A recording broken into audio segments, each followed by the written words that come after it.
Dahil itong Magnolia Chicken Templados ay natalo doon sa kanilang first game, may mga nagsasabi na walang pagbabago na mangyayari dito.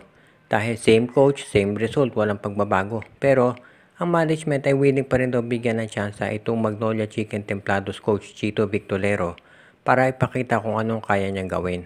Mahaba naman itong Governors Cup elimination so pwedeng-pwede pa silang makarecover. Ang tanong lamang ng mga fans, totoo pwedeng makakuha ng panalo Magnolia kontra doon sa mga mahihinang teams katulad ng Terra Firma, Northport at baka siguro yung iba pang teams dyan. Pero nasubukan na kasi sila kaagad dito sa malakas. Alam natin ang malalakas dyan, Meralco, San Miguel, Hinebra at itong TNT. Pero nung lumaban ang Meralco dito sa Magnolia, first game nakita natin talo Magnolia. So yan ang concern ng mga fans ng Hot Shots ngayon. Pagdating sa dulo, yan ang makakaharap din naman ng mga teams ng Magnolia at yan ang dahilan kung ba't lagi silang nai-eliminate at hindi nagcha-champion. So ngayon, titignan ng management kung meron silang magagawang trade kung sakasakali na magkaroon ng option. Ang number 1 pa rin sa tinitignan nila ay dito sa Converge Fiber XS. Posible na magkaroon ng trade ng Magnolia pagkatapos nitong first game nila dahil kinakailangan na ng adjustment at tayo na maghintay ng management na lumubog pa sila sa mga susunod na talo. Kaya abangan natin kung ano magiging desisyon ng management pagdating dito sa trade na gagawin ng Magnolia.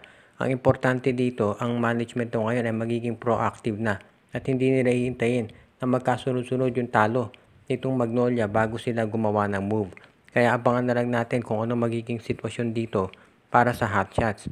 Posible na matrade na nga ito si Abueva dito sa Converge o baka naman si Rom De La Rosa matrade hindi sa Converge.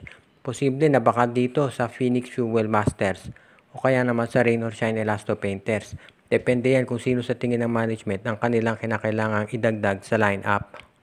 Ang Blackwater Bossing ngayon ay okay naman yung lineup nila. Pero mukhang determinado pa rin yung management na gumawa ng trade kung kinakailangan. At malamang ito ay para makatulong dito sa TNT Tropang Giga.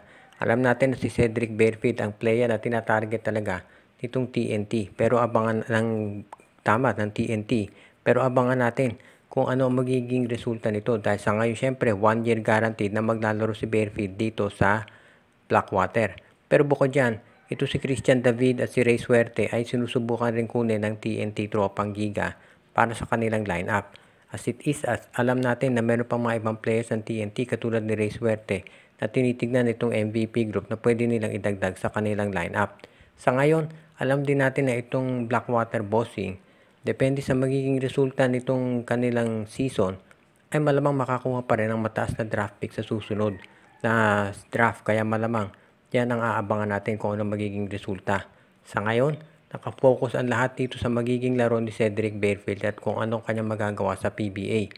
Kapag itong si Barefield ay as good as advertised, asahan natin na magkakaroon ng mataas na demand para sa performance nito at magkakaroon talaga ng agawan dyan ng SMC at MVP group. So yan ang aabangan natin ngayon. At it is alam din natin na ito si Christian David, under pressure na yan na mag-deliver talaga. Dahil medyo marami na disappoint dito sa kanyang performance at sa tingin nga nila baka makatulong kung ito'y lilipat sa ibang koponan para mailabas yung kanyang tunay na laro.